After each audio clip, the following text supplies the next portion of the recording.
Om Shanti. So today we are starting with yet another new series, and the name of the series is Mera, Baba, my Baba. This is the Spark book, and it's a compilation of Bab Dada's versions spoken over so many years or many decades. So in 31st December 2016 Murli, Baba has repeatedly said one thing: who is merged in your heart? What everyone's heart says, only one word, only one poetry, only one song of love. And what is that song, and what is that poetry, and what everyone's heart is saying, and what is merged in everyone's heart? Only one word. What is that? My Baba. So, this My Baba book we are starting from today. Monday, Tuesday and Wednesday we will be exploring the depths of thought and thought power, and 2 days or probably 3 days, Thursday, Friday or Saturday, 2 or 3 days we will be reading this book Mera Baba. And the speciality of this book is it's a compilation by Spark. It covers so many different topics. Many different topics. So today we are starting this, and we are starting with one Murli which probably I have never read till now, because I always feared to read this Murli. Why? I won't tell that reason, because this Murli is the first Murli I heard from God. 30th November 2003. This Murli I have never read till now, and I always feared to read. I don't know what is said in this Murli, because I was sitting in the Diamond Hall. I didn't know what is brahmakumaris. I didn't know anything, and I straight away came with absolute disinterest, with absolute dispassion. I was about to renounce this world, and on that soil of Vairagya, on that soil of God's love, this Murli, actually I will say my birth is through this Murli. So, this is a Murli of 30th November 2003. And the beauty of this book is that with every paragraph they have given a topic, and then they have discussed this. So, the topic is self-respect is elevated pride. Self-respect means, Hindi we call it Saman. So, self-respect is elevated pride. Self-respect finishes arrogance, because self-respect is elevated pride. So the elevated pride finishes the different types of impure body consciousness. When you switch on the light, darkness goes away in a second. Darkness is not made to go away. You don't need to make effort to remove the darkness, but you just switch on the light and the darkness automatically ends. In the same way, switch on your switch of the awareness of self-respect, and you won't have to make effort to end the different types of body consciousness. You do have to make effort while you don't have the awareness of being an embodiment of self-respect. Bab Dada sees the games of the children. You speak about self-respect in your heart. I am seated on Bab Dada's heart throne. You say this, you think this, but then you don't remain seated on the seat of experience. It is essential to experience whatever you think, because the most elevated authority is the authority of experience. So Bab Dada sees that you listen to everything very well. You think very well too, but hearing and thinking about it is something different. To become an embodiment of experience, is the elevated authority of Brahmin life. This is the difference between devotion and knowledge, jnana and bhakti. In devotion too, they become very intoxicated listening. They even think, but they are unable to have an experience. Jnana means being a jnani soul, jnani tu atma. That is, being experienced in every type of self-respect. The experienced form gives you spiritual intoxication. Experience in life can never be forgotten. Whatever you have heard or thought about can be forgotten. However, the authority of experience never decreases. So Baba is talking here of Soman, about self-respect, about self-esteem. There is one thing which is known as I. So many little I's. I do this, I am that. But all these I's are of body consciousness. And they create arrogance. They create arrogance. A person may become haughty with this. But here we are not talking about. Baba is using the word elevated pride. Pride hath a fall. The English saying goes, pride hath a fall. But here, this elevated pride does not have fall. It has a rise. It doesn't wane, it waxes. So, self-respect finishes arrogance. Because self-respect is arising from soul consciousness. Anything that arises from soul consciousness, automatically becomes voiceless, automatically pulls your consciousness out of this body and takes you little above this world. You are not colored by the things of this world. You are not colored by the happenings of this world. You are not influenced by the nature, sanskars, or circumstances. So, what are the benefits of staying in self-respect? First, Baba told here is, it finishes arrogance.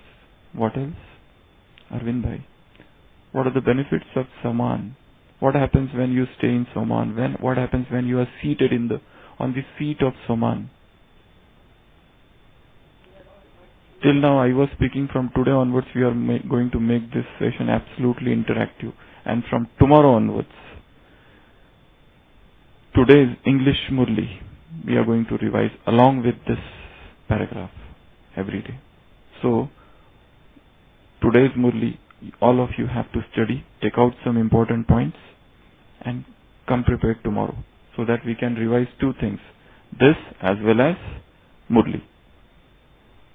A day before Murli. So, self-respect finishes arrogance. One. Second. Yeah.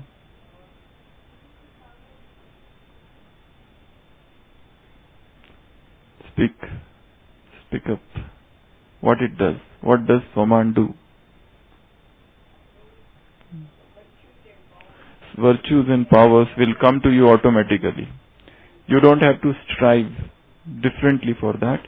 Once you are situated in self-respect, all gun, all shaktiya, all virtues and powers will come to the soul. Next.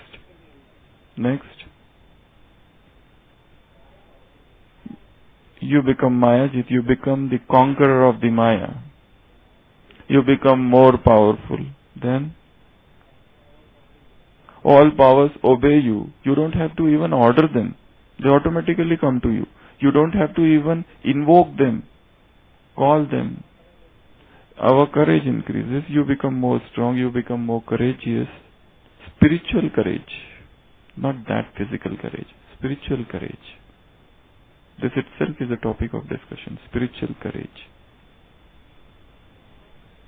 You become master of yourself. You have attained self-mastery, self-sovereignty. Sunday's Murli, Baba said, you are sitting on the throne of self-sovereignty. this throne of self-sovereignty, this throne of karmatit stage. Baba had equated these two things. To be seated on the throne of karmatit means to be free from the effect of actions is same as to have the control over your physical organs. So self-mastery. So what you attain is self-mastery through self-respect. And then here again, what else? What happens because of Soman? When you are situated in the seat of Soman, what happens? Yeah? Your stage increases. Your stage becomes elevated. Okay?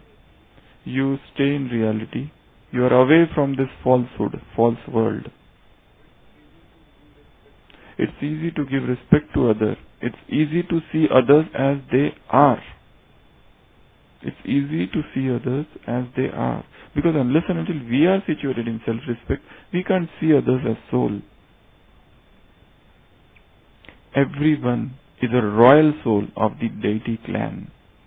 Everyone is a royal soul of the deity clan. Everyone is a great soul of this deity clan. Everyone is great soul of this Brahman family. This elevated vision.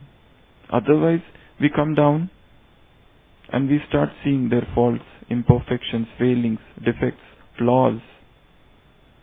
And then we have conflict. We fight. Then they are not fulfilling our expectations. All these things start. Here we are elevating our own conscious level. The level of our consciousness is going up.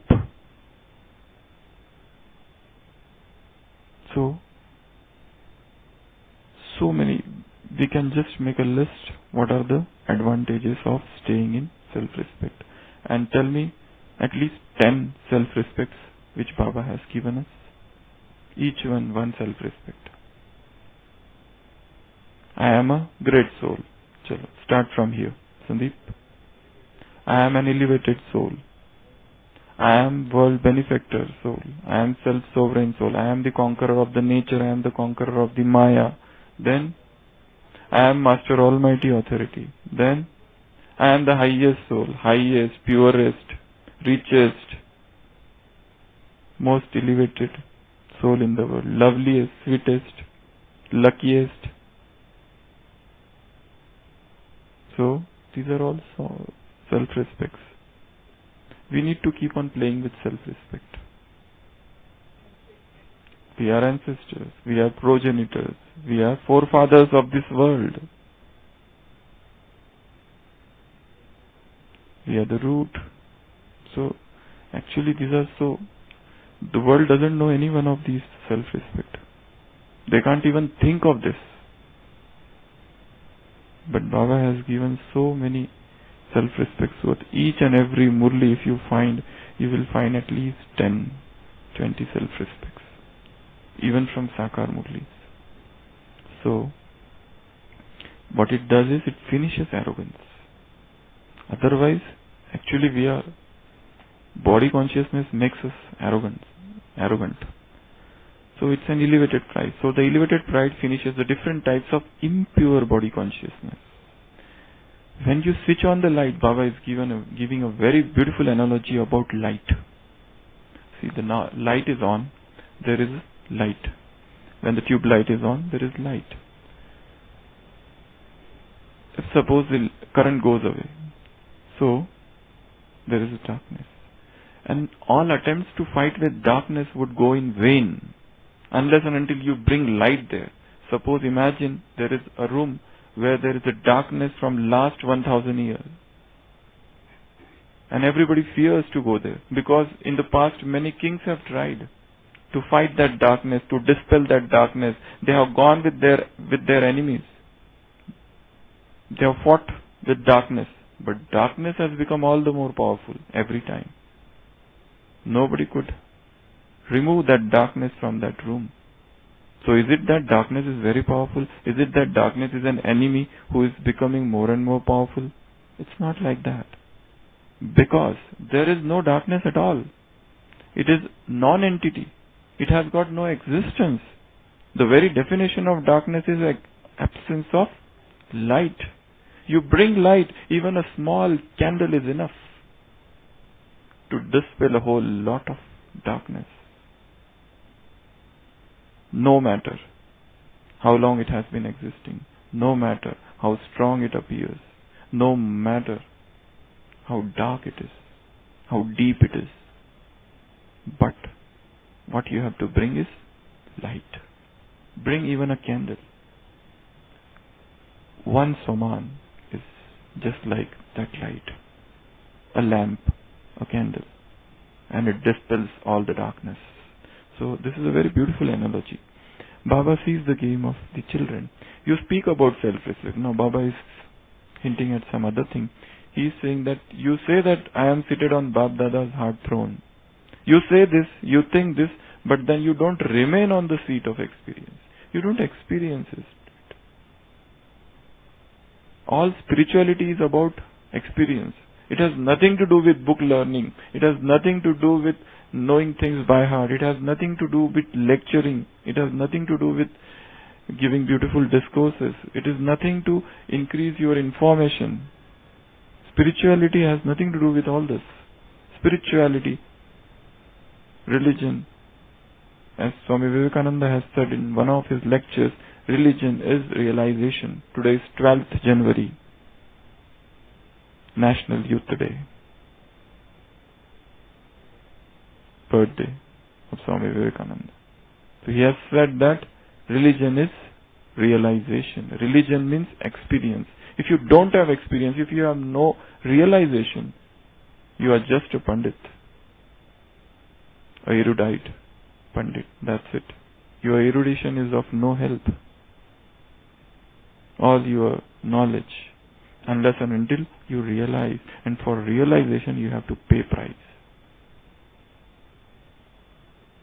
Realization doesn't come so easily. It requires lot of renunciation, lot of penance. Without this tapasya and without this tyag, realization will not come. It's such a cheap thing that you can buy it from media. You cannot buy realization from market. You cannot get experience so easily. You will have to pay for it. You have to pay for it. So, Baba is saying it is essential to experience whatever you think, because the most elevated authority is the authority of experience. So Bab Dada sees that you listen to everything very well, you think very well, but hearing and thinking about it is something different. You might churn the knowledge very well. There are many people whose churnings are very good, but that is not an end in itself. That is just a means. Churning is not the end. Though it's much better than just reading the Murli, just hearing the Murli. The next stage is churning. But churning is just something coming on the way. It is not an end in itself. It is also a means. It is just a beginning, I will say. Because this manthan, this churning, this is actually preparing your mind for that ultimate realization. It's in fact a stepping stone to ultimate success. But it is not an end in itself. So, simply to get lost in churning, that is also to think that we have attained something very good. It's not like that. There are so many steps. So, hearing and thinking about it is something different. To become an embodiment of experience. Baba likes two words very much in all Murlis. Murt and Swarup. Every virtue he adds these two words. Murt and Swarup. Murt and Swarup. Swarup in English they translate as embodiment. Anubhavi Murt. Murt they translate as image. Image of so many things. Or embodiment of so many things. Murt and Swarup. Murt and Swarup.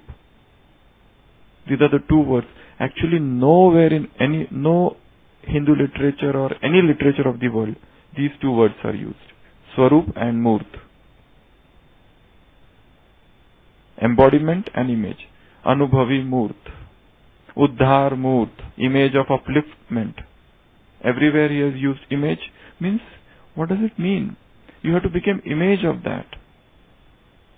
Means as it is. Means that thing you should become embodiment, or you should become image of that. So these are two new words. Murt and Swarup. Embodiment and image. So whenever you see any virtue, whenever you see any power, whenever you see any new point of knowledge, apply these two rules. It's a rule of two. Whether I have become embodiment, whether I have become the image of that. So that you have to do. Here Baba is saying, to think here is a different thing. To become an embodiment of experiment is the most elevated authority of Brahmin life. On what ground we say that we know spirituality or we are spirituality? Because we have experienced it. Here in this sacrificial fire, in this yajna, a person might be absolutely uneducated, unlettered. A mother who doesn't know anything. She has never read any scripture. But with what authority, what power she speaks. It's really praiseworthy, commendable. Why? Because they have experienced God's love. They have experienced God's love. Those Shankaracharyas have not experienced. Those preceptors, those pandits, those scholars, those philosophers, those thinkers, they have not experienced. But here this mother has experienced, who is absolutely uneducated.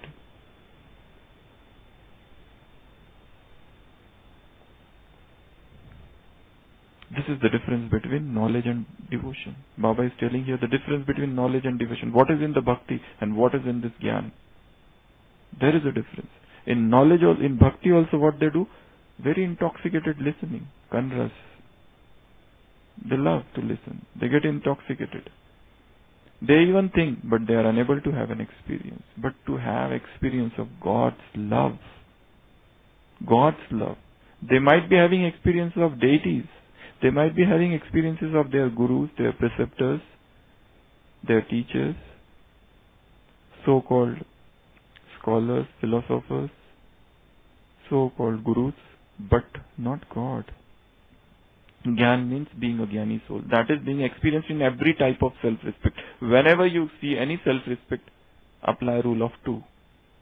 Have I become the embodiment of that? Have I become the image of that? The moving and the walking image of that. The moving and walking image of that. Of that self-respect, of that virtue, of that power, of that point of knowledge. That is what we have to do. The experience form gives you spiritual intoxication, Narayani Nasha, godly Nasha, Ruhani Nasha, Ilahi Masti. So many different words are used. Spiritual intoxication, inebriation. Just as a drunkard, when he is drunk, he doesn't know what is happening in the world. His gait becomes staggering. He is totally unaware of this world, unaware of the consciousness of this world. He lives in his own world. In this similar manner, you should have spiritual intoxication that should fill your each and every vein. And then experiences like can never be forgotten. You forget all other things, but you never forget experience. Even if 5 seconds of experience, 5 minutes of experience, you can remember that whole life. It makes an indelible impression on the mind. It cannot be erased, unerasable dent on the mind. So such impression, such experience, we should strive for. And we should not rest content anything less than this. Such divine discontent, Daiviya Santushtata, should always be in our heart. Don't get satisfied with any of one of your experience. We want more experience. We should be hungry and we should be thirsty for more and more experiences of God's love. Don't say that, oh, when we came in knowledge, we had lot of experiences. We cried lot. Our eyes welled up. So many tears rolled down our cheeks. So what? What about now? Those were olden days. Once upon a time that happened. What about now? Where has gone your purshat? Where has gone your effort? Again, that is because that this complacency, this Little carelessness has come regarding experience. So never become complacent. Get satisfied just with this experience. You have to go ahead. Experience in life can never be forgotten. Whatever you have heard or thought about can be forgotten. But the authority of experience never decreases. It never wanes. So keep on increasing experience. Om Shanti.